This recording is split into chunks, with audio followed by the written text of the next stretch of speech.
ओम नमः शिवाय। जय श्री कृष्णा। आप सभी का सनातन धर्मसार चैनल पर बहुत बहुत स्वागत है। मित्रों, आज की वीडियो में हम जानने वाले हैं कि शीतला अष्टमी या जिसे बसोड़ा भी कहते हैं, यह व्रत किस दिन रखा जाएगा। वीडियो में हम ये भी जानेंगे कि इस व्रत को करने की विधि क्या है और इस व्रत को करने के क्या लाभ होते हैं। यदि आप भी जानना चाहते हैं कि यह व्रत अन्य व्रतों की तुलना में सबसे अलग और सबसे अनोखा क्यों माना जाता है, तो इस वीडियो को पूरा देखें। मित्रों, होली के 7 दिन बाद चैत्र माह के कृष्ण पक्ष की अष्टमी तिथि पर शीतला अष्टमी का पर्व मनाया जाता है। इस वर्ष यह पर्व 22 मार्च को मनाया जाएगा।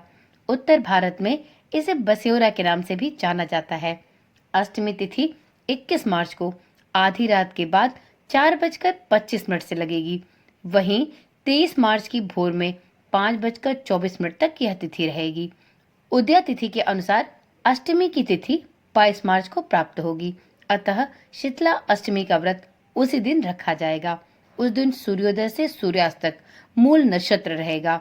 ज्योतिषाचार्यों के अनुसार इस दिन घर के द्वार पर नीम के पत्तों का बंदरवार लगाने की प्रथा है। इस दिन नीम के वृक्ष की पूजा भी अवश्य की जाती है। माँ शीतला को इस दिन बासी भोजन का भोग लगाने का विधान है। ऐसी मान्यता है कि शीतला अष्टमी के दिन व्रत और पूजन करने से जीवन खुशहाल रहता है, संतान सुख की प्राप्ति होती है और सेहत की दृष्टि से यह व्रत बहुत ही लाभकारी माना जाता है। इस दिन व्रत और शीतला माता की पूजा करने वालों को संक्रमण से भी बचाया जा सकता है। इसे स्थानीय भाषा में बसौड़ा, बूढ़ा बसौड़ा या बस्योरा के नाम से भी जाना जाता है। मित्रों, शीतला अष्टमी की पूजा कहीं कहीं पर सप्तमी तिथि पर की जाती है तो कहीं कहीं पर अष्टमी तिथि पर। तो वीडियो में सबसे पहले जानते हैं कि सप्तमी तिथि और अष्टमी तिथि किस दिन प्राप्त होने वाली है और सप्तमी तिथि पर तथा अष्टमी तिथि पर पूजा के कौन कौन से शुभ मुहूर्त साधक को प्राप्त होंगे। तो सबसे पहले जानते हैं कि शीतला सप्तमी कब है। तो देखिए मित्रों, शीतला सप्तमी 21 मार्च 2025 को है। इस दिन शीतला माता की पूजा का शुभ मुहूर्त सुबह 6:21 से प्रारंभ होकर शाम को 6:32 तक रहेगा। इसी प्रकार से शीतला अष्टमी की पूजा चैत्र माह के कृष्ण पक्ष की अष्टमी तिथि को की जाती है। चैत्र माह की अष्टमी तिथि इस वर्ष 22 मार्च 2025 को सुबह 4:23 से प्रारंभ होगी और अगले दिन अर्थात 23 मार्च 2025 को सुबह 5:23 पर समाप्त होगी। इस दिन आपको पूजा का मुहूर्त सुबह 6:21 से शाम के 6:32 तक मिलेगा।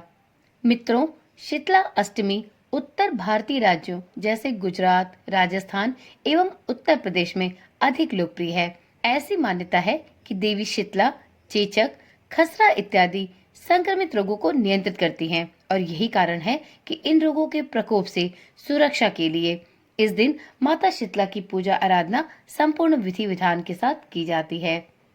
बसोड़ा पर्व की परंपरा के अनुसार इस दिन घरों में भोजन पकाने हेतु अग्नि नहीं जलाई जाती है।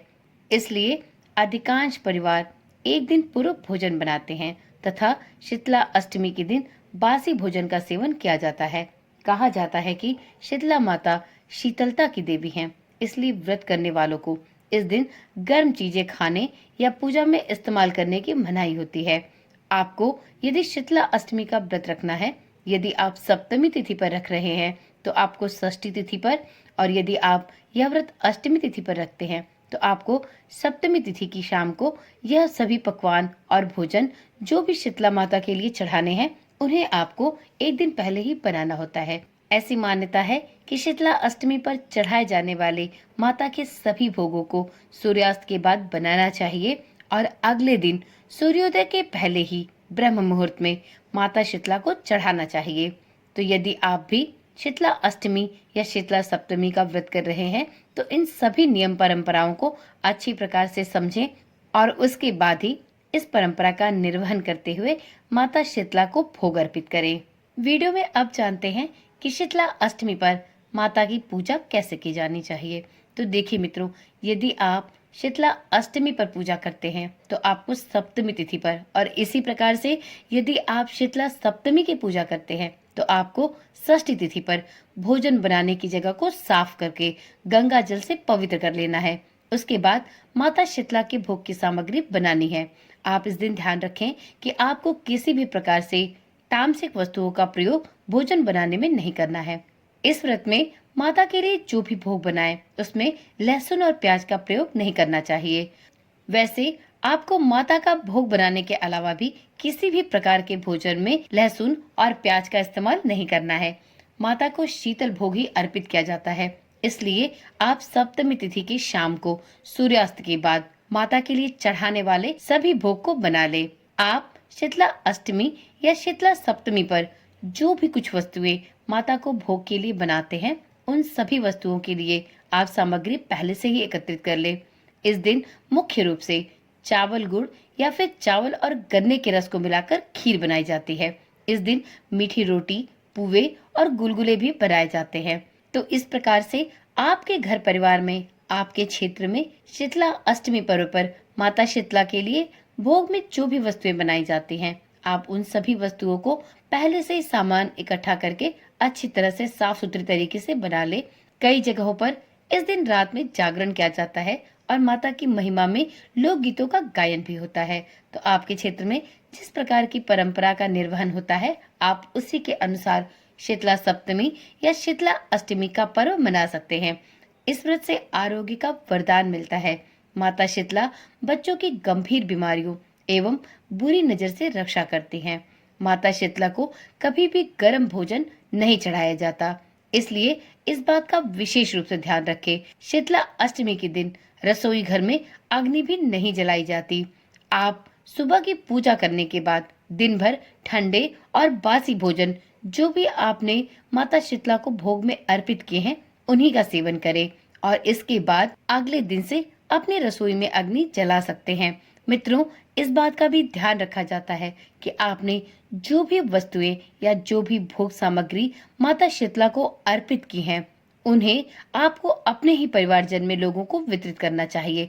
प्रसाद के रूप में आपके घर के सदस्य, आपके कुल के लोग ही इस प्रसाद को ग्रहण करें। बाहर के किसी भी व्यक्ति को इस प्रसाद को नहीं देना चाहिए।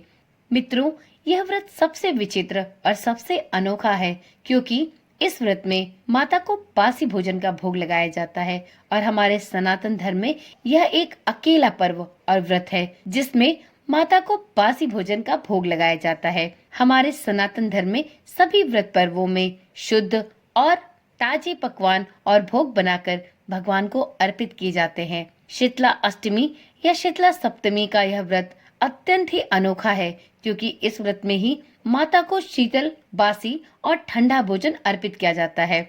यदि आप शीतला अष्टमी का व्रत रखते हैं तो इस बात का भी ध्यान रखें कि आपको भोग में बनाई हुई सभी वस्तुओं को मिट्टी के पात्र में ही माता को अर्पित करनी चाहिए।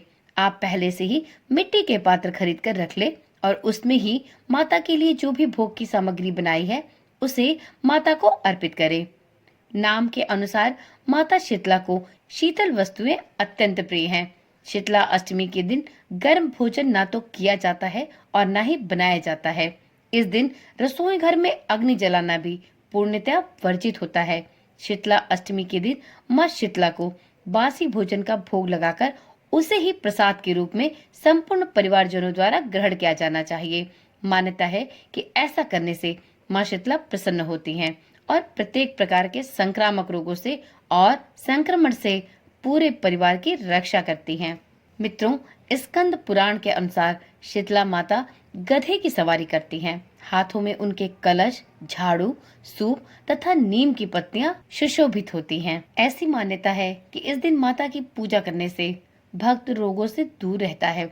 शीतला माता को चेचक की देवी माना जाता है। उन्हें सफाई का प्रतीक माना जाता है, जो ताप या अग्नि उत्पन्न करने वाले रोगों से मुक्त करती हैं। शायद यही वजह है कि शीतला माता को सभी भोग की वस्तुएं शीतल और ठंडी अर्पित की जाती हैं। कुछ लोगों का यह भी प्रश्न होता है कि शीतला माता के लिए भोग में कौन कौन सी वस्तुएं बनानी चाहिए। तो देखिए मित्रों, सबसे पहले तो शीतला माता की पूजा करते समय आप अपने क्षेत्र की परंपरा और अपने घर की परंपरा के अनुसार ही भोग और प्रसाद को तैयार करें।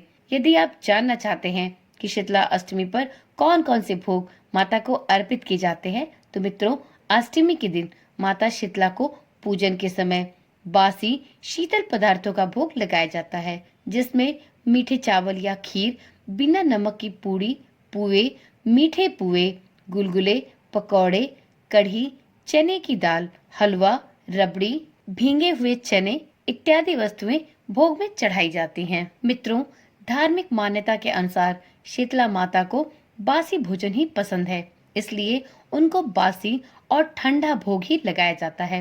इस दिन घरों में चूल्हा नहीं जलाया जाता। वहीं इसका एक वैज्ञानिक कारण भी है। चैत्र का महीना ठंड के जाने और गर्मियों के शुरू होने के लिए जाना जाता है। इस मौसम के परिवर्तन में बीमार होने का खतरा भी ज्यादा होता है। ऐसे में ठंडा खाना खाया जाता है। ठंडा भोजन करने से पेट और पाचन तंत्र को भी लाभ मिलता है। शायद यही वजह है कि हमारे पुराणों में इस व्रत को इतना महत्वपूर्ण स्थान दिया गया है। तो चलिए मित्रों, आज की वीडियो यहीं पर समाप्त करते हैं। यदि वीडियो में दी गई जानकारी आपके लिए थोड़ी सी भी ज्ञानवर्धक रही हो तो इस वीडियो को लाइक करें और इसी प्रकार की वीडियोस को देखने के लिए इस चैनल को अभी ही सब्सक्राइब कर लें।